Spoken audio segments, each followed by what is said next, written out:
Evening, everyone. Welcome to our Holy Conversations. I think this will be a very different crowd and feel than what we had on Sunday. In the best way, it's a little smaller of a crowd, different setting. And so we're thankful for that. Glad that you could be here to join us for some conversation, some time of discernment and prayer, a moment of reflection at where we are in anticipation of where we're headed. This will be a time for us to think together, to pray together, to dream about what's coming up.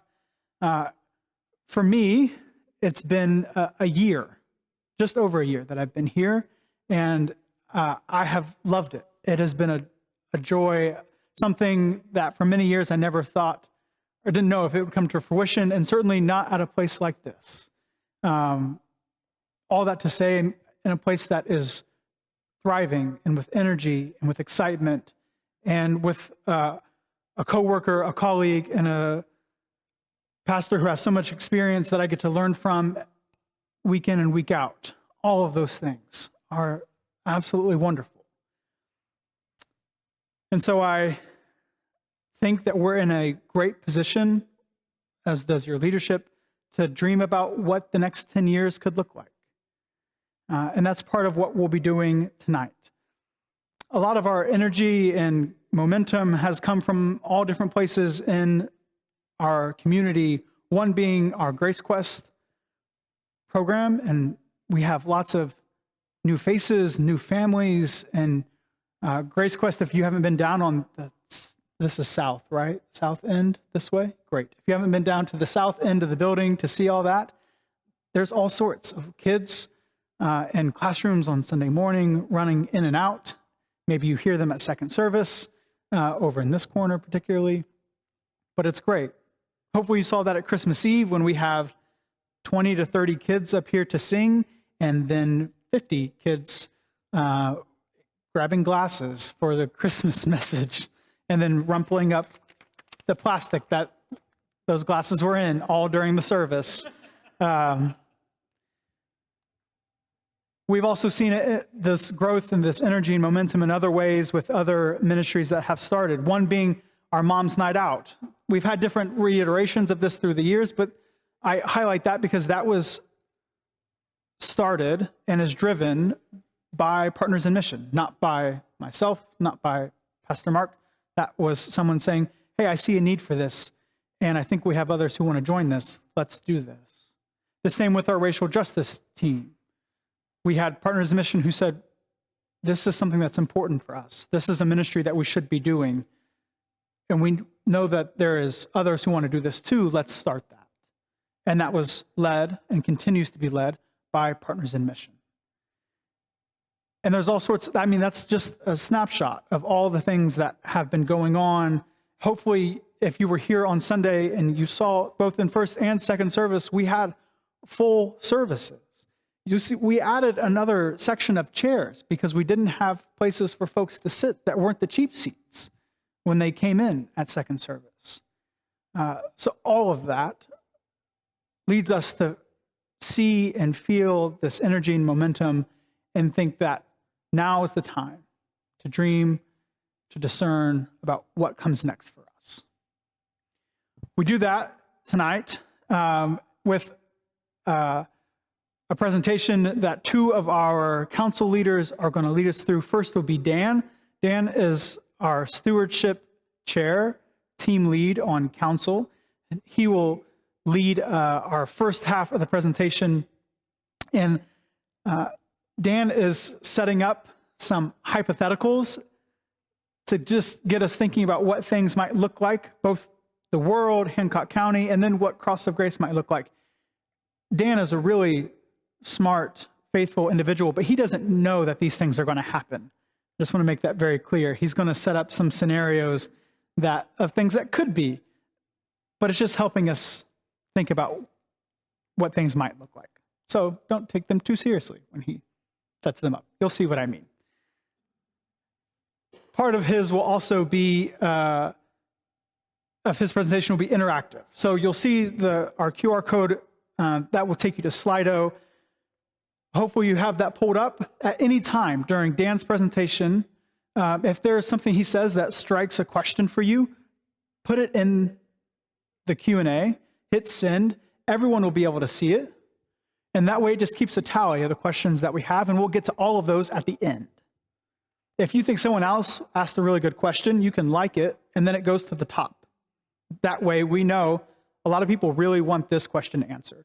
And so it just helps us make sure we inform you all of what you want to know. After Dan, Donna, who is our treasurer on council, is going to lead the second half of the presentation and give an overview of our financial health, of how things are currently, and give some record of where we've been in regards to our financial status and where we are now. And the same thing goes for Donna's presentation. If you have questions that come to you during hers, type those in, hit send. We'll get to all those at the end of that. Any questions on how this works? Donna has a fun quiz for us along the way, just to keep things lighthearted and fun. So, Dan, would you get us started with your portion of the presentation? Sure. I can hold this. He said that this stuff wasn't going to come true. I'm sitting in the room. Come on. If at any point you feel the need to go get like cheesecake or coffee or something, please do. It doesn't bother me. Okay. I'm going to take you on a trip 10 years into the future. Could be a scary trip for some of you. Others might be a wonderful trip. We'll just have to wait and see. So some of you are thinking, 10 years in the future, will I be retired? If you're not retired already, will I still be in this crummy job that I'm in, or will I have another job? Will I still have kids in the house if you still have some of that going on? Some of you are thinking in 10 years, it would be good to see this side of the grass. We're all coming from different places, but let me tell you a little bit about some things we think are going on in the next 10 years. I'm going to start big with the whole world. We'll come down to Hancock County, especially southeastern Hancock County. Then we'll come down to Crossville Grace Church. 10 years from now, the Middle East will still be in unrest. There is nothing to indicate that things are going to change substantially. Borders will change. People will fight back and forth. It will still be not a very fun place to be from. 10 years from now, China will have stumbled in their quest to be the next world power. The roots of that are here now. If you look at this stuff, the Chinese stock market is down by a huge amount over the last 3 years. They have a real estate crisis. They'll keep rattling swords and doing things like that, but they're going to be hurting at home over the next 10 years. All right. Climate change. Climate change is going to accelerate over the next 10 years. Even though countries like ours, a lot of Europe, some places in the Far East have said, we see that there's a problem here and we're going to do something, and we're making changes. So we've made amazing changes that you can't imagine. 10 years ago, solar panels, like a bazillion windmills going up I-65. All these things are really accelerating, but it's not going to be fast enough to stop climate change from happening. So for the last 10 years or so, we've seen these culture wars build up. We think that over the next 10 years, those will begin to settle down, and people will start to reach back towards some reason. These things kind of go in cycles, and we're at the peak of a cycle right now. All right. 10 years from now, we think the gridlock in Congress will finally get broken, and people will begin to talk to each other. Again, this stuff goes in cycles. You can watch this. If you read back in your history far enough, you'll see things like, in the 1850s. It was just like this, with people yelling at each other, and they couldn't stand to be around each other, and just crucifying each other in the newspapers. So, but we think a new leadership is going to kind of ramp that back in the next 10 years.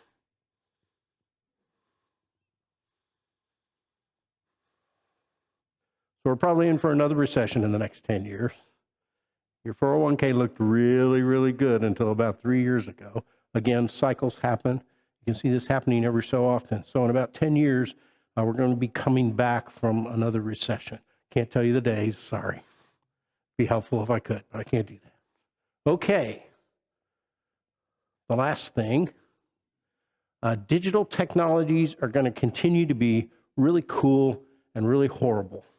They're going to change the way our lives operate, and they're going to create so many new problems that we can't even put a grasp on them. And you've seen some of that already. It will get worse probably. All right. So that was fun. That was the whole world. Let's get pulled in a little bit closer and talk about something that's closer to home.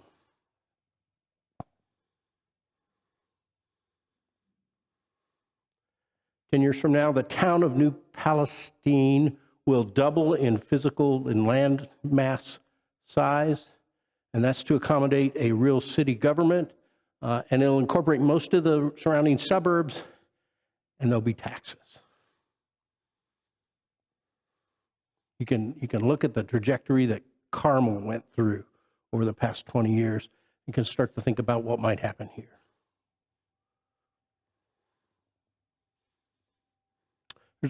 In 10 years from now, we will have seen a new twofold increase in poverty in Hancock County, and most of you will never see it, but it's still going to be out there. It'll be rural poverty, which is different than urban poverty. Urban poverty, you can see tent camps, you can see people on street corners. It won't work that way in the rural sections. So it'll be something that we can expect to see an increase in. All right, you're going to love this.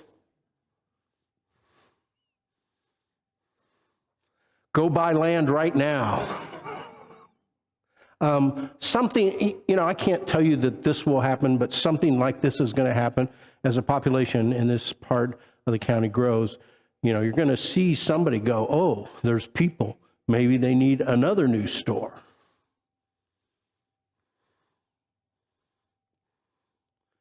Most of the former farmland in Sugar Creek is going to not be farmland anymore. It will be suburbs.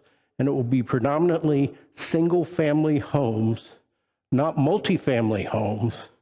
And a good portion of it will probably be like single-family homes for really old people.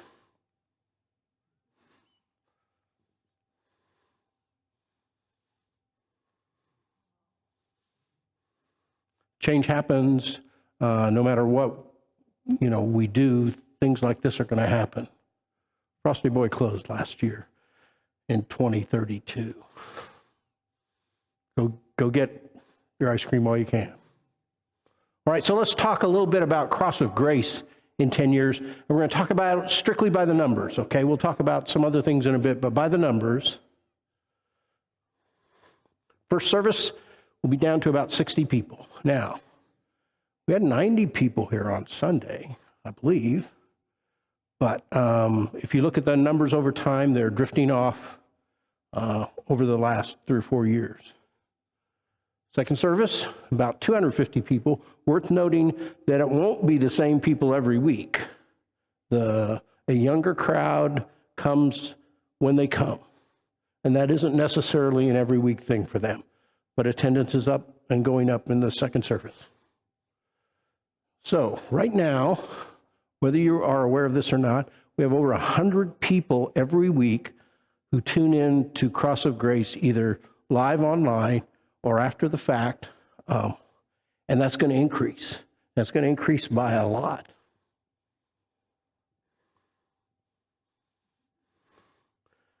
It'll be Pastor Cogan's 10th ordination celebration, and Clive's little sister is going to turn 3, and there's another one in the works, but I can't give away the date on that one. Oh, So here's the other land bomb here, right? Pastor Mark will turn 60, and he may have his second grandchild on the way. I'm sorry for him. This is why it was a little bit controversial last time, because it's a little hard to understand. I think the age of the congregation will drop over the next 10 years. That's because older members will move on, and the growth that we're seeing is not necessarily with the oldest people. So that's going to bring the average age of the whole congregation down. Sadly, founding members will go away. I mean, it's just, we've been here a long time. And this is for Kurt. If you didn't know, over the last year, we've replaced a lot of air conditioners, and we're going to replace some more this year. So, okay. So what should Cross of Grace look like in 10 years? Some things to think about that we should address, right? What's our reputation in the community? How big are we? What facilities do we have? You know, do we have a better digital footprint than we do today? Are there more ministries to the community? Are there more internal ministries to our partners in ministry? So please take a minute, and there's a poll on your phones. If you pull up your phones, we'll ask you to kind of put in your answers for what you think about those questions. As soon as you send something up, it'll go up here, and the more people put in, the more things will come up, and we will be able to kind of scroll through them and all see what we're thinking about what Cross of Grace should look like in 10 years. Again, keep in mind role and reputation, demographics, facilities, digital presence, all those sorts of things. So it takes a second to get started, but think, and as you see more,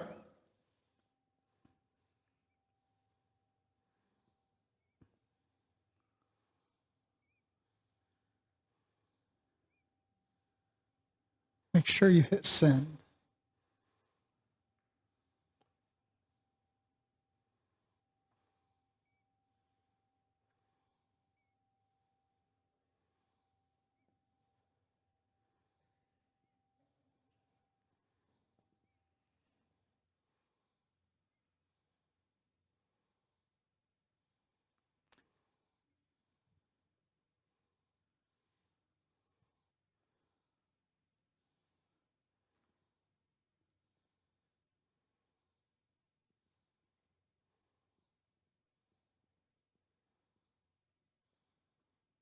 I'm guilty of that one.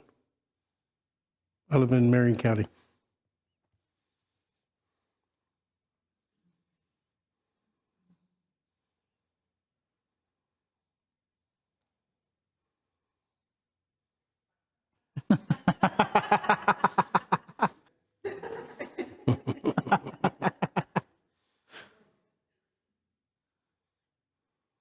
Great. 30 seconds. Any more?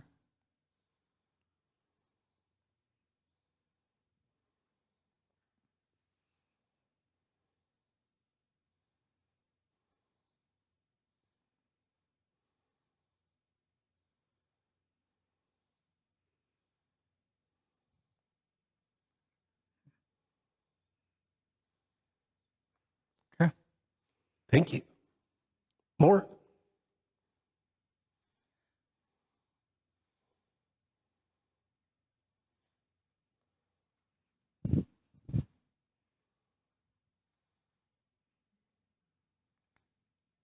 Okay. I'm going to move on if that's okay. So we talked a little bit about what the demographic or what the numbers might be for Cross of Grace. So let's talk a little bit about what things could happen here over the course of the next 10 years. Pavilion is complete, and we're almost finished with a new sanctuary expansion. That's a real possibility in the 10. Classroom spaces are bursting at the seams, Sunday after school and teen programming. Summer Youth Program has a long wait list and it pays for itself. It's no longer a charity affair because so many kids want to get in. We host 7 AA meetings at our second location, along with other community services. We're breaking ground on our Community Life Center. They made me put in not a gym. In the spring, we're celebrating the 3rd year for the Southern Hancock Community Food Bank in downtown New Pal to help with the people that are not going to have enough food to eat that are increasing, we think, over the next 10 years. We lead a successful campaign to bring social justice curriculum to Southern Hancock County schools. We have weekly online worship for over 200 people. It's not like anything else we've done before, and it's got digital opportunities for people who don't live here to get engaged in the church, to contribute, to be involved in things. Pastor Mark gets told to lead the racial justice team for the synod. It's possible. So now, one more time, pull up your phones. And here's a chance for you to choose 3 and say, which ones do you think are the things that mean the most to you? And we'll record all those up here as you do them in real time.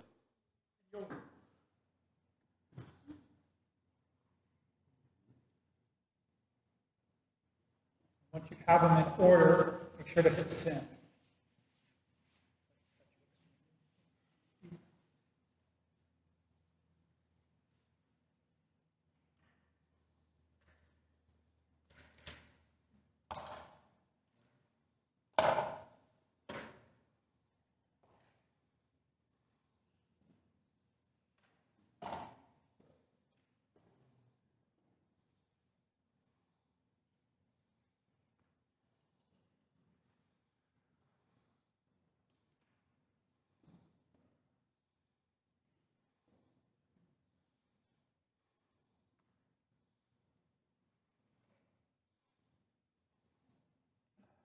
It's like watching the election results, you know?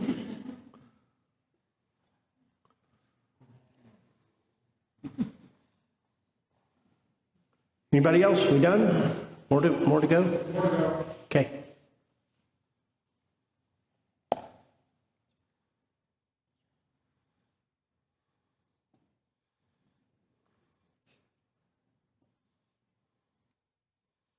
Good?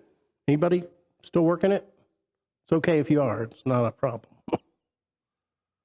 Okay. What do you think?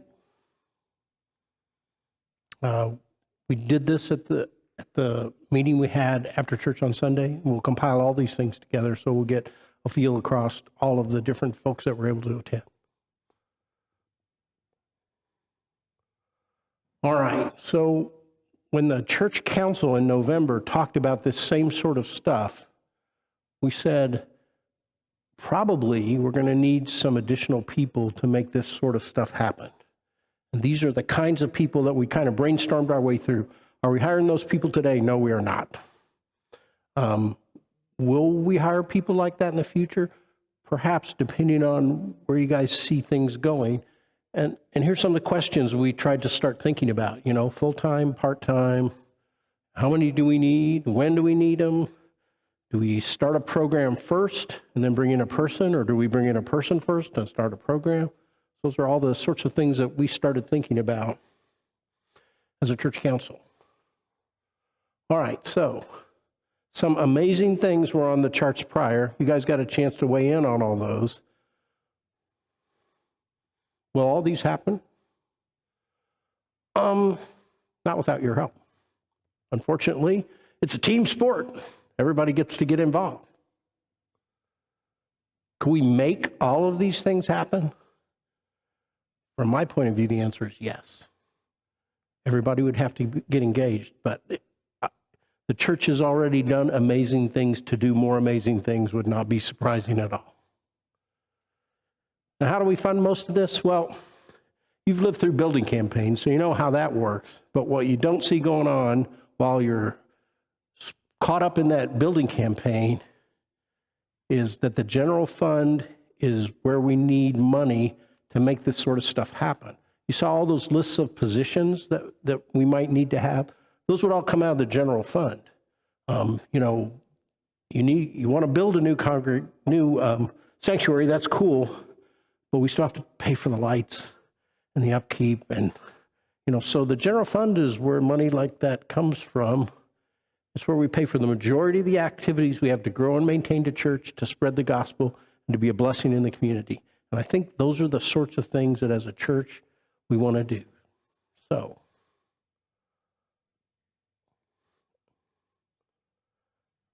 next is Donna, who has an exciting quiz for you. Okay. I'm going to, we just have a little quiz. It's for because I'm all about the numbers. Obviously, I'm the treasurer here. I'm Donna. And it's just to see how much you might know about the church. So question 1. Everybody ready? Okay. When you walk in the church every week, when you come by the front door, there's a rock out there. What is the day on the rock? Not the month and not the year, the day. But you don't have a phone? Okay.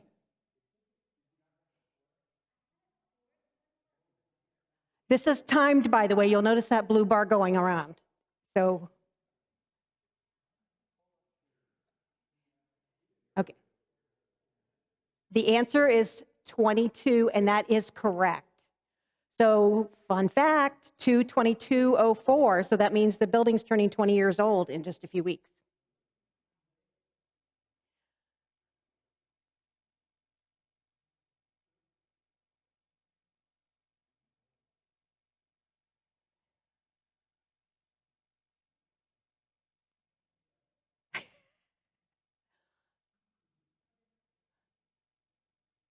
Okay, we'll move on. Yes. How many cups are in a communion tray? Linda should know this. You come up here every week. Do you know how many cups are in a tray?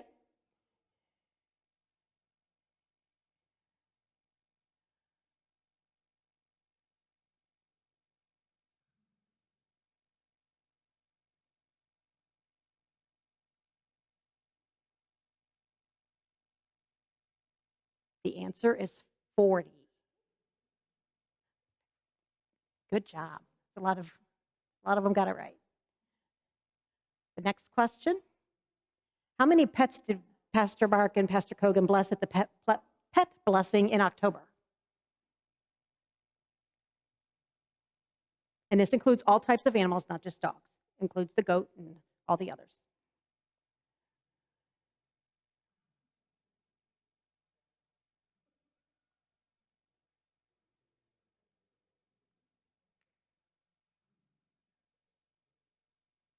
$53, that's correct.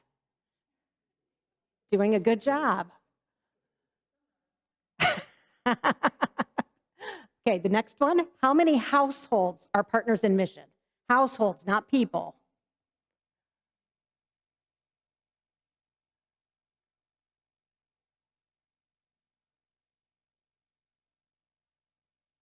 I will tell you I got this wrong when I did my guess.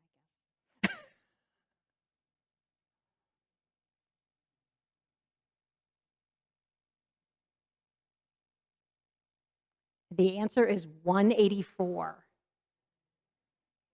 Yep. And last question. How much money did the church give to the synod for our support last year?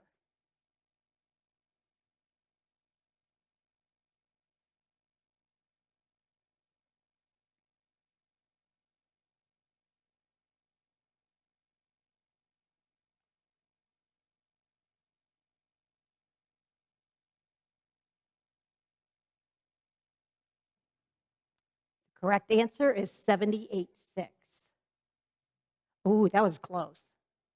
And that kind of leads into what I'm going to talk about. I'm just going to give you an overview of the different accounts that we have, the different types of funds, and where we're at with those funds. Kogan.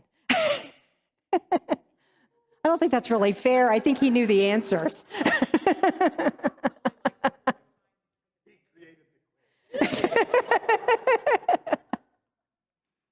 Okay, so when you make your contributions every week, we have 4 different funds that it's going to go into, and it'll go into one of these 4. The first one being the general fund, and that's the one that does our normal operating expenses. That's the payroll, the utilities, supplies, just day-to-day operations of the church. That's where that money goes. That's also where the 15%, which is where the 78.6 number came from, that we send to the Synod every month for support for the larger church. The Building and Outreach Fund is used for the building itself, for any repair and maintenance, and we also use it now for the outreach, and we're going to talk about that more in a minute. We'll get more in depth on that. The restricted funds is when you make a contribution to something specific, the food pantry, altar flowers, that's a hint, pastor's discretion, wish list. I mean, there's all kinds of different funds. And when you make a contribution to that, it can only go to that fund and can only be spent for that purpose. So any money that goes into a restricted fund cannot be spent on any type of general fund expenses like utilities or something like that. The last one is the Mission Endowment Fund. That one where the principal balance is there, it is meant to grow. That money is not meant to be spent. It is just to grow. Every year, we give away the interest that is earned on that account, and that's usually determined at the annual meeting. So if you have any ideas or someone you think might be a good person to receive these funds or know of someone, last year it was an Eagle Scout who, at one of the local ball diamonds, made it handicap accessible. So it's those kind of ideas or projects. If you have any ideas, be thinking about that. So at the annual meeting, when we decide where that money is going to go, we can vote and just determine who gets that. Next slide. Thank you. So these balances are as of 12/31, and this is where we're at with each of the accounts. The general fund has $50,000 in it. Again, that's our utilities, salary, all that type of stuff.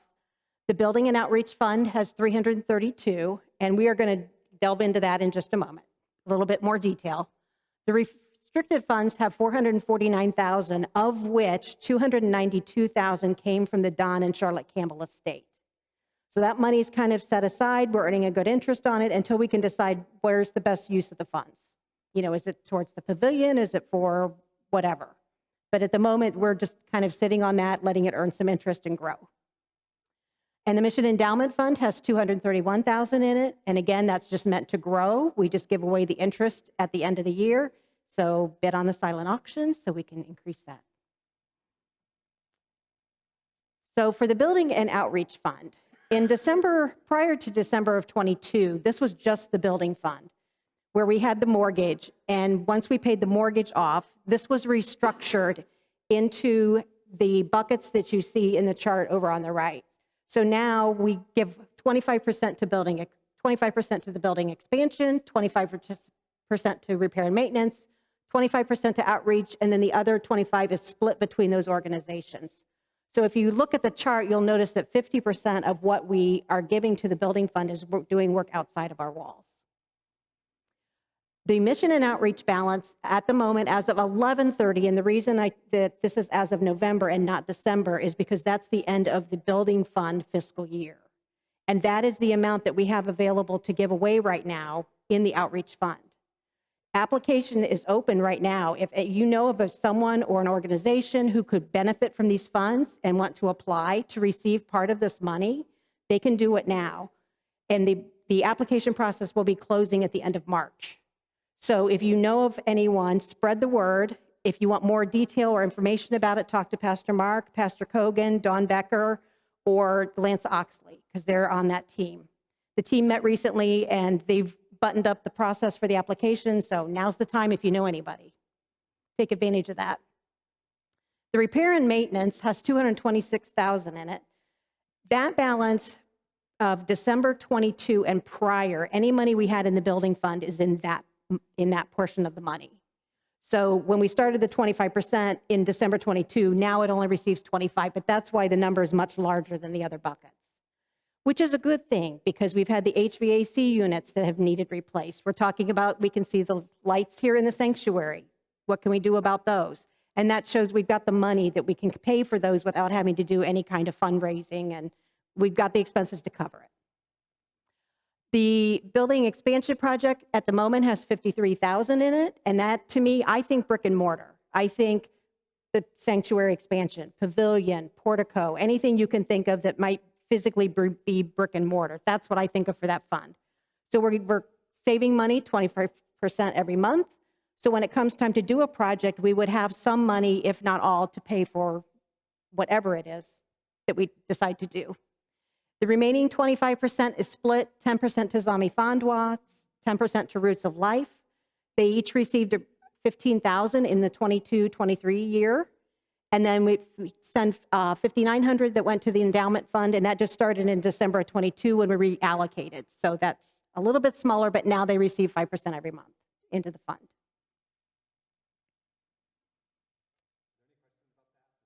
Know what Zami Fandwa, Roots of Life? Nope. No? Great. Tell them, please. You have the mic. You have heard the people talk about Haiti, going to Haiti and that. Zami Fandwa is the group, and that's where they go and build the houses and that sort of thing. And we have been sending it, previous to December of 22, we have been sending 5% to Zami Fandwa and to Roots of Life. Roots of Life is a church up in Noblesville that Terry Bitzler, am I saying that correct, is the pastor there, and she was here, and that congregation started, and we're supporting them. So instead of getting 5%, now they're getting 10. And that's also why they got 15,000 as opposed to 59. That's why the math doesn't work exactly with the percentages since December. Does that answer your question? Okay. Yep. This is a 5-year trend of the general fund income and expenses. So a couple things I want to point out. First of all, just the most current year down at the bottom, 23-24. This is only half the year because our fiscal year is from July to June. So when you see those numbers, just remember that's only 6 months worth. So that's why that one's so low.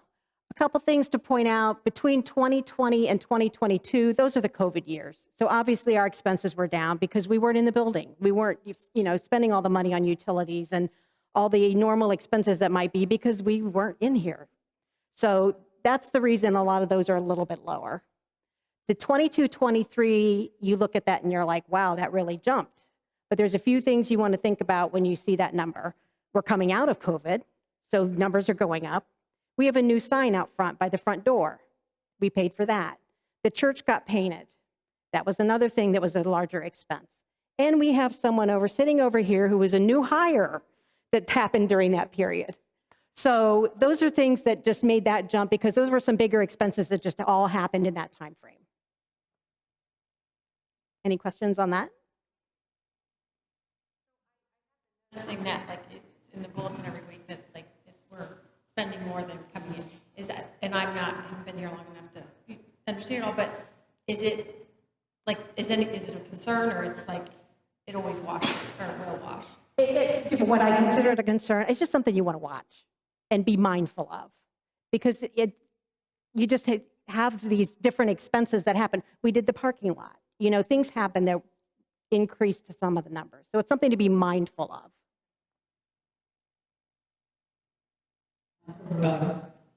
Quick question. If we're doing parking lots and painting and stuff out of the general fund, why not from the building fund? There was a gap of money back when Pastor Aaron was here, for those of you who remember Pastor Aaron, where we allocated in the budget and said, this is money, had he been here, we would have been using this and had it in the general fund set aside. And so we wanted to use those funds up because it was in the spending plan. Now, things happening now, like the HVAC units, the sanctuary lighting, all of that is coming out of the building fund account. Those numbers are going on, if they can for building and replacing stuff. And What we wanted to do when Pastor Aaron left and had to recreate our spending plans, we did it. We wanted to live like we still had another staff person because we expected to find another staff person. So we didn't want to take that money out of the general fund and pretend we didn't all of a sudden ever need that again.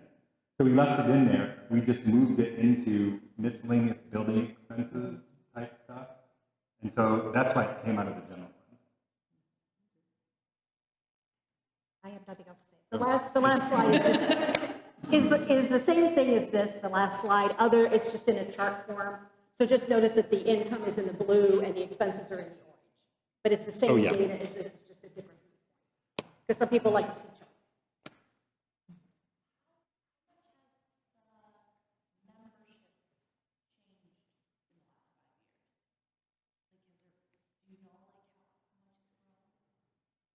We can figure that out. The question was, how much has the membership changed in the last 5 years? We haven't done that math. We can figure it out. Yeah, we're going to talk about that. Pastor Kogan?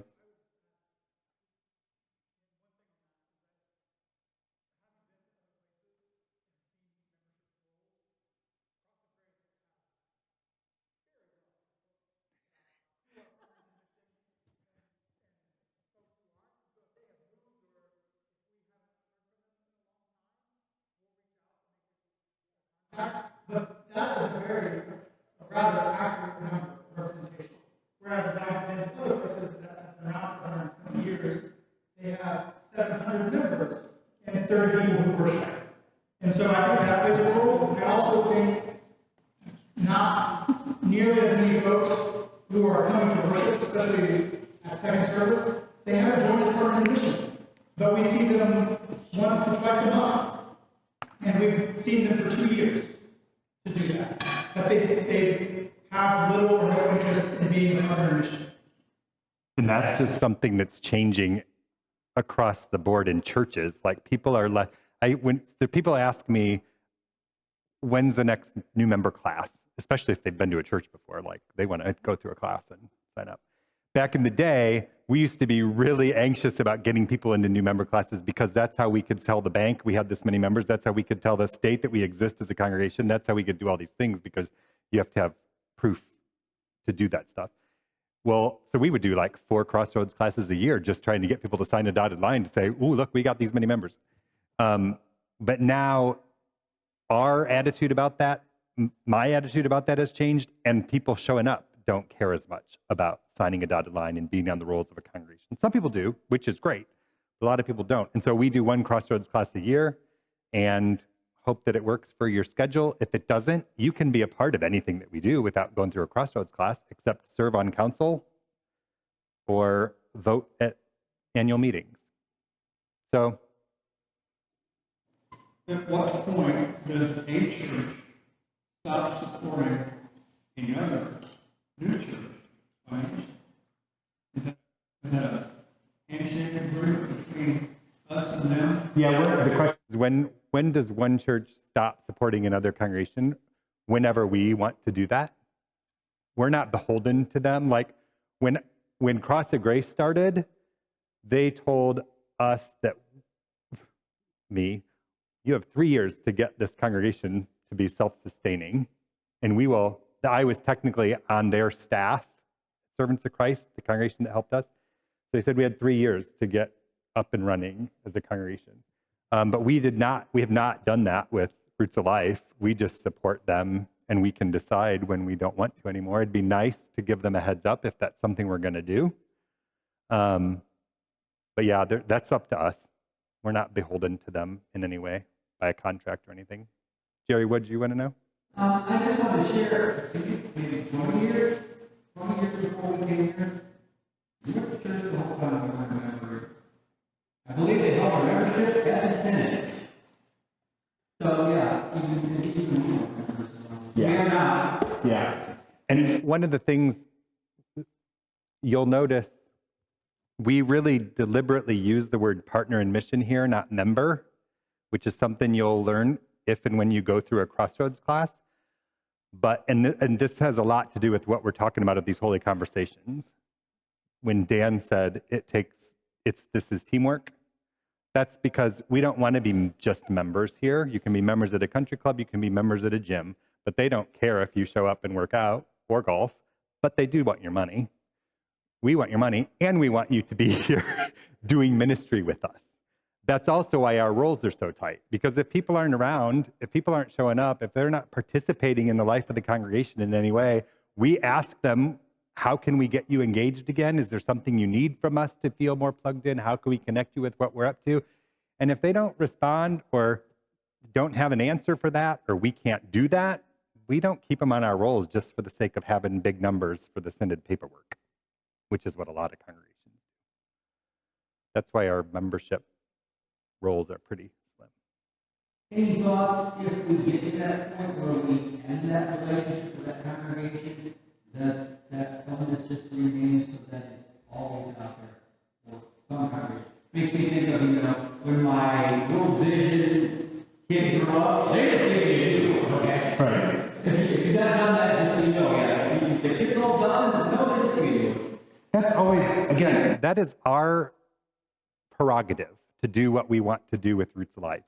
When we, because of the way Servants of Christ, which is the congregation that called me as their pastor, but sent me here to develop this new congregation, and because they bought our land for us and gave it to us as a gift,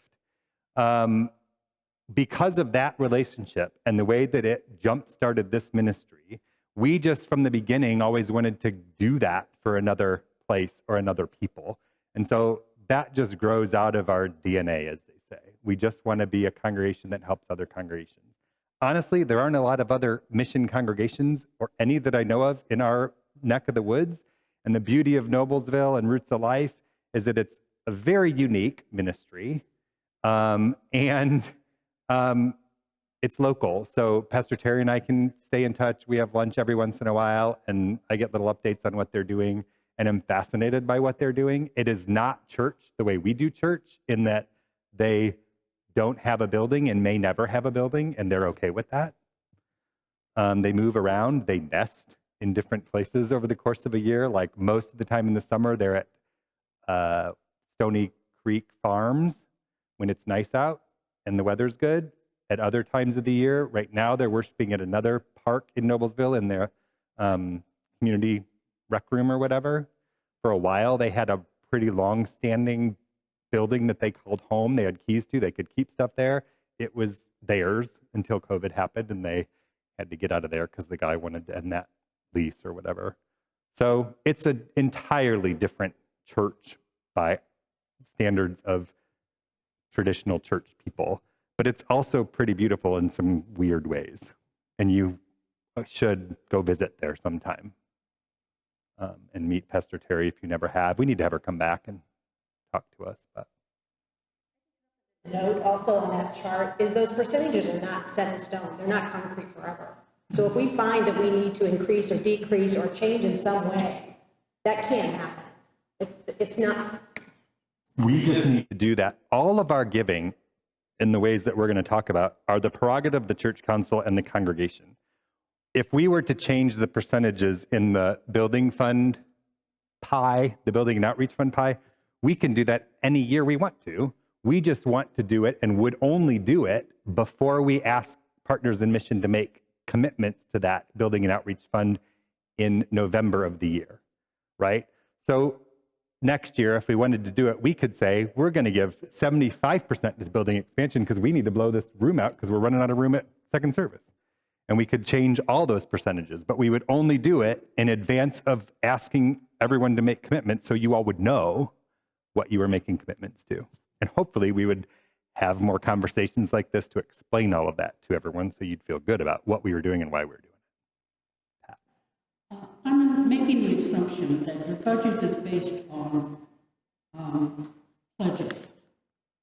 So if you have a large number of people who are not joining or becoming a member of church, do they pledge? Can you tell if they pledge? Some do and some do not. And Pat's statement was that she's making the assumption that our budget is based on pledges or commitments, and that's not really true. We look at commitments, we look at the size of the congregations, we can kind of tell, we show another slide at our annual meetings that show, or Q&A sessions before our annual meetings that show what commitments are relative to our income every year. Commitments are always way less than what we actually bring in. So it's impossible to use commitments. It would be limiting to use commitments to make our budget. We also don't use the word budget very deliberately. We talk about a spending plan because we try to talk about a spending plan being more mission focused and outwardly oriented and based on our vision for what God's calling us to, not limited to what our pledges are, because then we would be screwed because we get much more than people are willing to commit to at the beginning of a fiscal year. And I always tell the story about a congregation that I worked at in seminary. They made their coming year's budget based on last year's income. So they looked at what they actually received in offerings the previous year and said, this is how much money we have to spend next year, which is also a pretty limited vision for what God can do in the life of your congregation, right? That doesn't presume or hope for any growth. That doesn't presume or expect anyone new to show up or anyone to give differently than they gave the previous year. And so we call our budget a spending plan and try to be open to the notion and hopeful about what God can do with us, not based on the past, but based on what might be waiting for us in the future. Much more fun and hopeful. And we're always in control of whether we spend it or not in some ways. And that's kind of what we're talking about at these holy conversations too. Let me get back to where. Good questions. So all of that was really good. I just want to talk generally about some of what Pastor Kogan hinted at the beginning and said very well too, that what's happening at Cross of Grace these days feels great. Not just because we're bursting at the seams at second service, not just because we have this new wonderful midweek Advent thing that we hope to replicate in Lent for young people before midweek worship. All that's great too. But there just is a really revived kind of spirit and energy about what's happening here. And I hope you feel it too, or maybe you're new, so it just feels like what it is around here. And that's great too. But a handful of things happened in just the last couple of weeks that made me know this is true. One is I got an email last week from a woman who has moved away from here, and she just wanted to let me know how much she misses Cross of Grace. She can't find another place like it, and she suggested that her pastor come visit here on his sabbatical so he could learn about how to do what we do. I was like, I don't expect to see him. That was a nice try, but he probably hates that suggestion.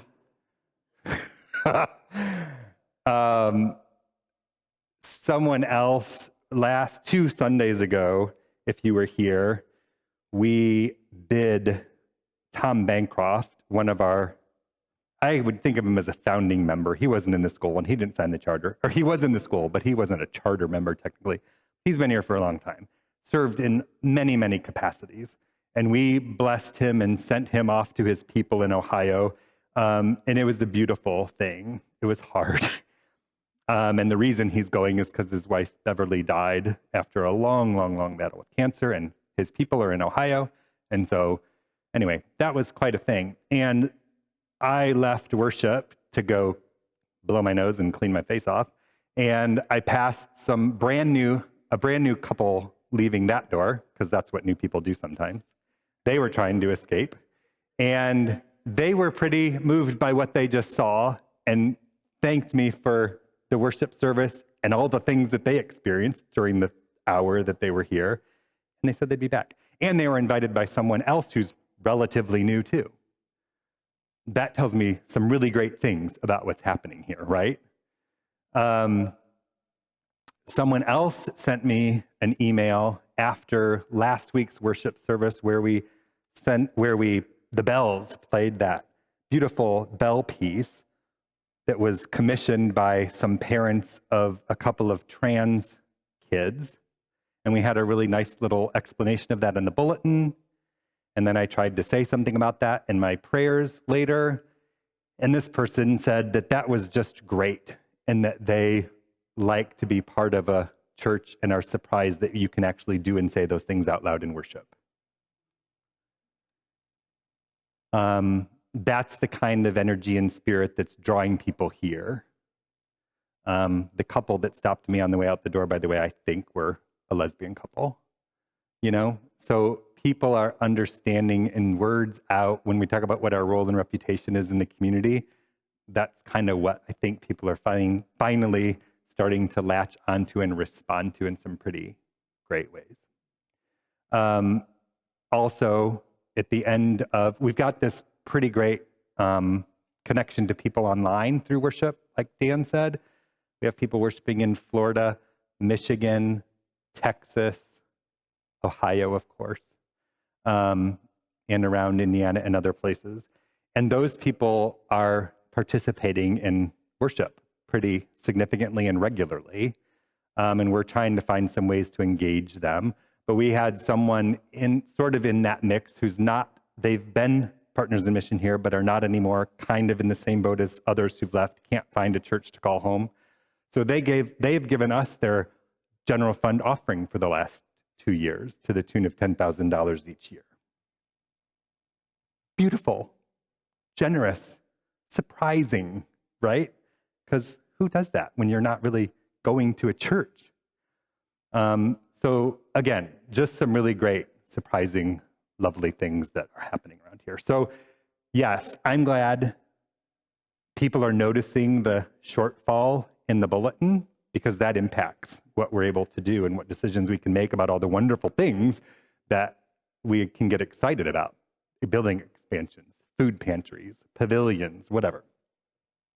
Because all those things require not just bricks and mortar, but people to carry out the ministry. I get asked a lot, especially in Crossroads classes or by new people, whenever we do a commitment for building fund or general fund, people want to know which one they should give to, which one's more important. And I've always said that conversation is between you and Jesus. And I mean that. And also that they both matter, because there's no sense having a bigger sanctuary or a pavilion or a community life center if you don't have ministry to go on inside of it. And so I don't know which comes first, the chicken or the egg. It's always been really good for us and easy for us and exciting for us to concentrate on buildings, because we didn't have one for many years. And then it wasn't big enough for many more years. And so now we're kind of in a comfortable place where square footage is concerned. But again, we're noticing a pinch in places and at times too. So a lot of this holy conversation is about the reality of that and the shortfall that we're noticing, especially where the general fund is concerned. And so one of the best ways I know to talk about my hopes for these conversations and what's going to happen as a result of them is that when I sit down with a young couple before they get married, I always say that 2 really important things about your marriage are sex and money. People worry about sex and money. We're not going to talk about sex, don't worry about it. But sex and money aren't problems in a marriage until sex and money become problems in a marriage, right? And so these holy conversations are about talking about the money stuff before it's a problem, before we're in crisis, before we're in an emergency, and with hopes of inspiring and encouraging each other to do something about it proactively, with hope for the vision of what God's calling us to. Does that make sense? And I want to explain to you why we're not in crisis mode, why this isn't an emergency yet. We're not going to pass out commitment cards tonight and say, up your ante, because whatever. We're trying to have this conversation now, because in the spring, like we do every year, we'll ask everyone to make commitments to the general fund that do all of this ministry, particularly staff, compensation, programming, electric bills, and all the rest. Does that make sense? So yes, we're noticing a shortfall. Yes, we have some pretty big dreams. Yes, we believe God's calling us to do some pretty great stuff as a congregation. And also, we need to address some of the questions people have about our finances. So these are just 4 ways that we can mitigate what is challenging us right now financially in the general fund. Donna mentioned the Donna and Charlotte Campbell estate. Charlotte died 2019. Don Campbell died a couple of years later. They never had kids. They surprisingly left us their estate, or a big chunk of it, to the tune of about $300,000. And so our hope has been to use that money for something. We don't put names on buildings or anything, but it would be a nice little nest egg to start a building project or something like that, right? Fun money, right? So that is an opportunity that we don't want to have to take advantage of, but it's there to help us feel like we're not in crisis mode, right? We talked about the $78,000 that we gave last year to the Indiana Kentucky Synod of the ELCA.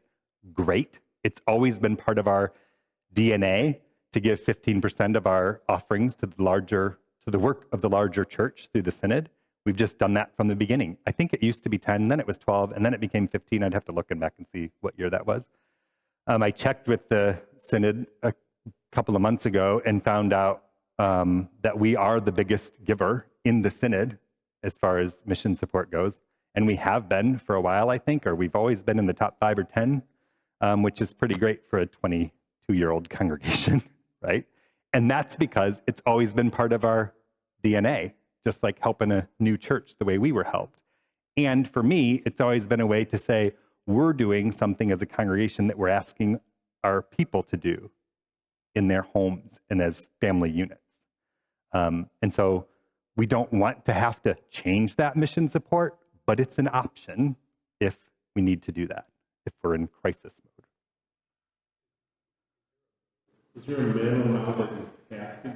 No, we are not. I shouldn't drop other denominational names. We can do whatever we want with mission support. Sadly, there are churches that don't do anything. Are we the largest by percentage of the job? Probably both. Yeah. He asked, is there a minimum that you have to give to the Synod? The answer is no. We can do whatever we want. Sadly, churches don't do anything. And are we the largest by percentage or by dollar amount? And I think it's probably both. Largest congregation-wise, No, we are not probably the largest congregation. appreciate you talking about the DNA of this congregation to look outward. I just know so many churches that are doing nothing because there's such a scarcity model. And I don't know, just want to honor that difference in where this church is oriented. And I'm so grateful. And my hope is, what Kim said is she's grateful that she can sense by the stories that we tell and what we do is that we're outwardly focused, not inwardly focused. We try to live with our hands open instead of clenched shut. And so that is an act of faith, I think, on our part to do that and trust that God's going to provide, that people are going to be inspired by that. People want to know that we're giving stuff away, right? That's what we're here to do as Christian people in the world, is to not just be all or only about ourselves, but to do what we can to help the world. That's why I'm as excited about the 50% of our building fund that goes away outside of our walls, rather than just keeping it for ourselves and whatnot. And we'll have different seasons of that, right? Like for a long time, we always gave 10% of our building fund away, even when we really wanted to build our own building, right? Like even when we really wanted to keep it for ourselves, we gave it away, a portion of it, because that's what God says to do. And I have to remind myself of that personally in my own household. I really want a pool. No, I don't. You know, like, oh, I really want a car. Why does Max have the nicest car in our family? He's 16 years old. You know what I mean? Like these are the questions we all ask ourselves and struggle with as Christian people in the world, right? And so it's meaningful that we're trying to do that as a congregation too, and to model that for each other. Gail, did you? I was just going to say, in that spirit, when we were doing the call process for Pastor Hogan, we had invited some Synod members, or people who work for the Synod, to come down, give us a little bit of guidance, and sharing that Cross of Grace is one of those churches in the synod that it has a reputation for growth and in numbers, in ministries, and I don't think it's a coincidence that the mission of giving out what we have, giving that out into the world, and also the growth that we have that is not common in our synod, or, I mean, you can read any news article about the decline of churches in America, and we are not a part of that story. So I think I just wanted to share that perspective, what we learned from the bigger church. And it's biblical and scriptural, and it's why it's an act of faith. I wish I knew my Bible better. There's a passage that says, God says through one of the prophets to, like, give your money and watch me open up the windows of heaven and pour blessings into your lap, basically, right? It's counterintuitive. It's countercultural.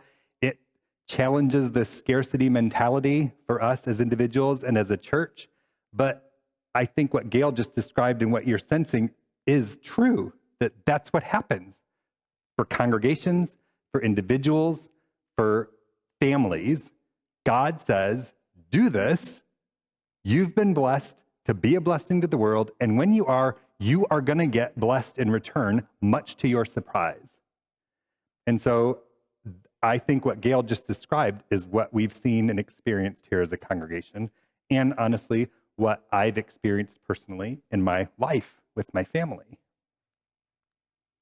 It doesn't feel like it should be that way, but it does. And all those blessings aren't cash money either, right? The blessings are deeper and wider than more money in my bank account. They turn into houses in Haiti. They turn into congregations in Noblesville.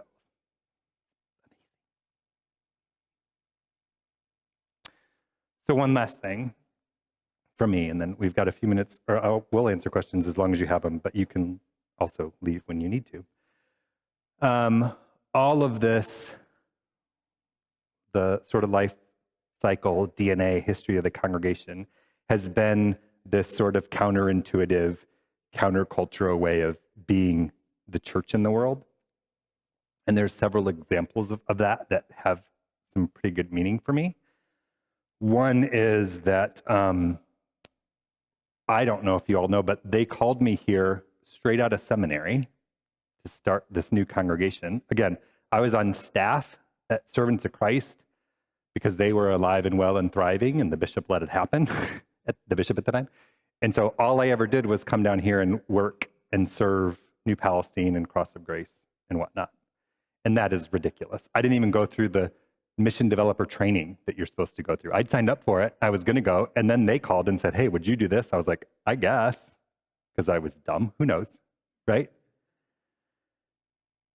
Then when we got here and they gave us 3 years to do the thing, to get off the ground and be self-sustaining, we started a building fund capital campaign and raised $386,000. That number is still deeply ingrained in my head, with about 30 people, 30 families. And then we built this first phase of the building, but we had to get help and loans from other places, right? Because it was a $1.4 million project at the time.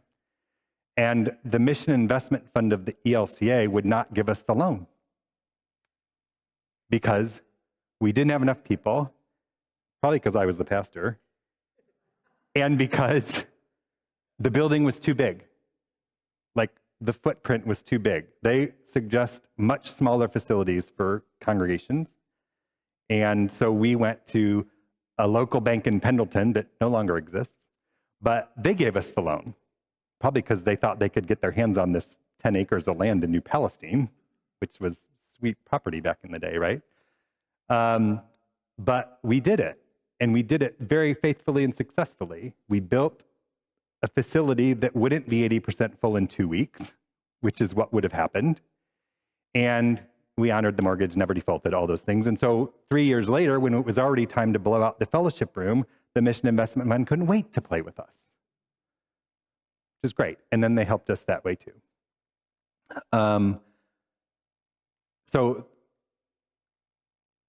Another sort of statistic that's known in church growth, church development circles is that pastors don't usually stay or stick around or survive a building project for more than 18 months because it's stressful and people fight about carpet colors and wall paint and whatever. And so we've done 3 pretty successful building campaigns around here. And that's not me tooting my own horn. That's saying we are a different breed of people, I think, who can go through 3 building programs and not drive their pastor insane or crazy 18 months after each one. So all that to say, I feel like we've always been a place that's a little bit different, a little bit out of the ordinary, a little bit more than what people expect of a church. One of the other limited expectations that those same church growth and church development people have or assume about churches is that they say you'll never have your second or third cohort of members or partners in mission be as committed or dedicated or generous as those charter members. And we've been at this for 23 years now. And has not been true either for us. And I hope and pray that it's because we have conversations like this, we share what we know, we're honest about where we're at, people can see and feel and sense that what we're doing is faithful and honest and clear. And so new people feel safe and rewarded and blessed by joining us, not just in worship, not just in Sunday school, but also by being generous with their money. And so that's a lot of what these holy conversations are about, is reminding each other, celebrating with each other, and inviting one another to this different, meaningful way of doing church in the world so that we can do all the wonderful things that we think God is pushing us toward.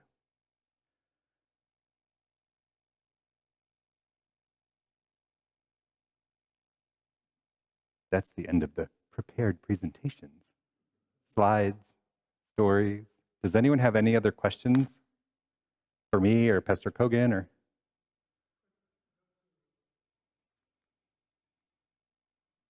Oh yeah, sorry, I forgot. These are your questions.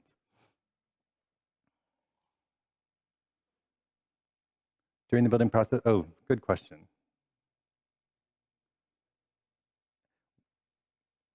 I don't know. I think that we would probably do it. We could do a couple of things. Depending on how we plan it, we could build this pavilion, which is kind of came about as the pavilion idea came about during COVID when we had to be outside all the time. And we thought, what if we just expanded the fellowship room in an outdoor way so that we can be ready for the next pandemic and do our outdoor worship there? And so that would be one idea in my head if we wanted to go crazy and build this pavilion thing first so we'd have some extra space when the next spring and summer came around to do this. We'd have 2 different places to be, right? Otherwise, fellowship room, I don't know. We'd have to figure it out. The schools don't want to play with churches very much anymore, by the way. We used to worship at Doe Creek Middle School, and they made it, luckily, right as we were about to move in here, they made it financially untenable for most churches to keep worshiping in there because it was just too much for them, right? They have lots of liability issues and whatever, so I'm not mad about it. Thank God we were able to move out. I would have been mad if we weren't. Is the second service? I think the second service has always been bigger because of time. I think more people are concerned about getting up early than they are about, yeah, it's different for everybody, but I don't think the style of worship has as much to do with when people choose to go to church. You like the second service? Yeah. Yeah, okay. Say it can be both. For sure. And we see some of that. On the bulletin each morning on Sunday, is the total attendance, because we go to the early service, is that the total of both services? Yes, and not online. It's just Yeah. who shows up here on Sunday morning. Service, total is who was here here at 8:30 as well as No. 10:45? Fast service. It's both services, no matter which Okay. bulletin you're looking at. Yeah. Yeah. We, at the very beginning, or not very beginning, early on, I had to explain this to Giannis Jonalsons, one of our big old guys. He wanted to delineate how many were at 8:30 and how many were at second service. I was like, no, because then Christians will just start competing with each other about who's winning worship attendance. So we combine them and we don't talk about it. Yeah. Funds can transfer between funds to cover shortfalls? If they are given to the building fund, they have to go into the building fund. If they're given to the general fund, they have to go to the general fund. If they're given to any one of those restricted funds that Donna was mentioning, they have to stay in those funds unless we have a congregational meeting to vote about it. So that's that. And council can only make decisions about spending, I think it's $20,000 without a congregational vote if it's undesignated or if we're using it differently than it was designated to be used. Does mission support ever give back to Cross of Grace financially? Meaning, do we ever get money from the synod back? No, they would not give us money in an emergency situation.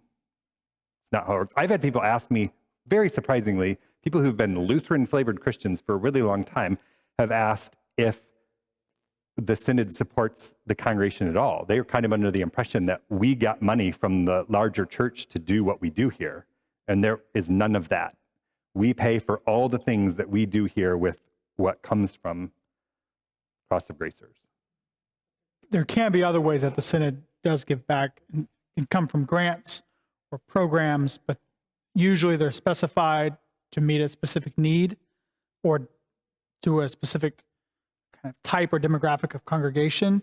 And it also is rather cyclical. It depends on if the Synod gets a larger grant from someone else, maybe like Lilly Endowment or something like that, and then that's made available to congregations. But exactly as Pastor Mark said, it doesn't usually work in that. And most of those grants would not be for like paying pastor salaries, or did I even do the pastor salary thing? I kind of glanced over. Oh yeah, the last two things. The other mitigating opportunity or challenge is salary and compensation reductions. It's a possibility. I will not be the reason that Cross of Grace struggles financially, right? And then lastly, and I told this not so funny joke in a sermon not long ago, but the best, most faithful, fun way to fix the problem is to do it together like we always have done. Be prayerful about our giving and generous with it and see what God does. The joke is that our congregation, just like every congregation, has exactly enough money to do what we need to do and more. The problem is it's still in your pockets and mine.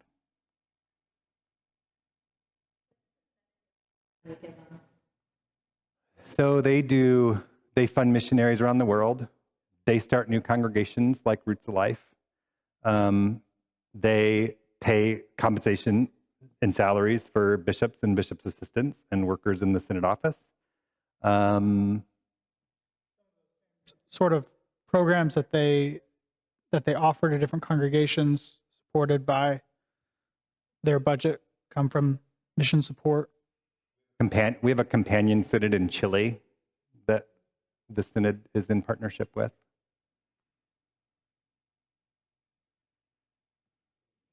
General fund allocated, so instead of some of the mission going back to this mission support, let me go from one of the different funds. Instead of, to save your general fund, maybe instead of 50% out of general fund there, from different issues, different fund, to give you that to help over general fund. Yeah, it could come out. It could be. We could have the synod apply for a mission or building and outreach grant from Cross of Grace Lutheran Church for their mission support. Maybe have a council just make a decision that maybe it changes, that it pulls out different to continue to keep what we have now. Yeah. Yeah, like I said before, we aren't beholden to that in any way. It's our decision and it's our desire to do what we've always done where mission support to the synod is concerned.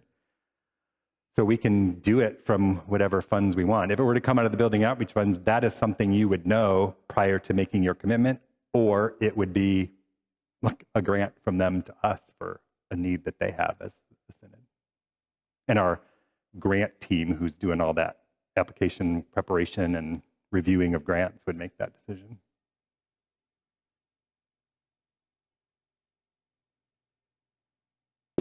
Are there more questions, or is that all of them? There's more. I don't know how to scroll. It doesn't, I don't think you can on that.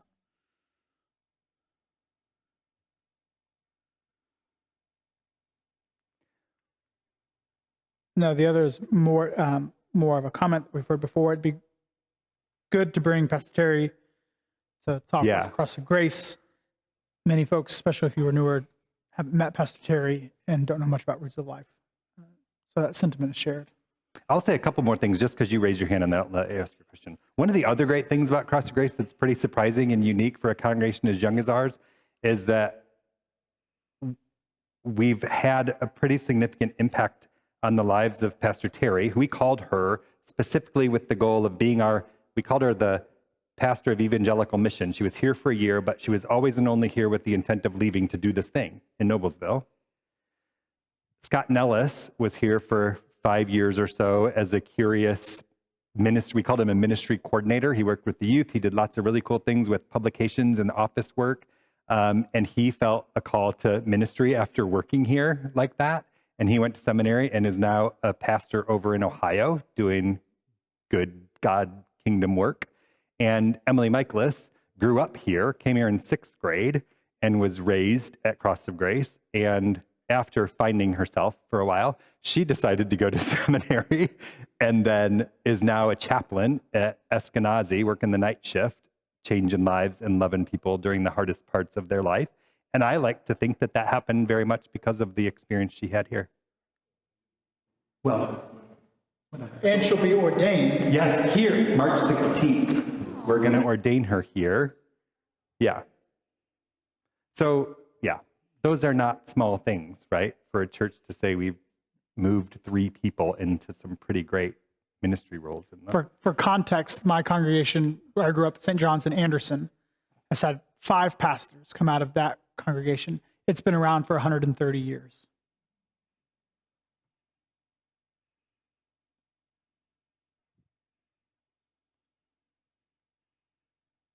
Can we say a prayer so you can go? If you want to stay, I'm glad to talk longer, but I feel like I said 8 and it's already after. Let's pray. Gracious and mighty God, we give you thanks for the joy of this place, for the ministry that thrives here, for the grace that is so alive and well among us, and that people are coming to share and to experience because of it. Please continue to open our hearts and our minds to what we can do to help make that happen in bigger and better ways that only you can imagine, and move us together to do that work always and only in the name of grace through Jesus Christ our Lord. Amen. Go in peace and serve the Lord.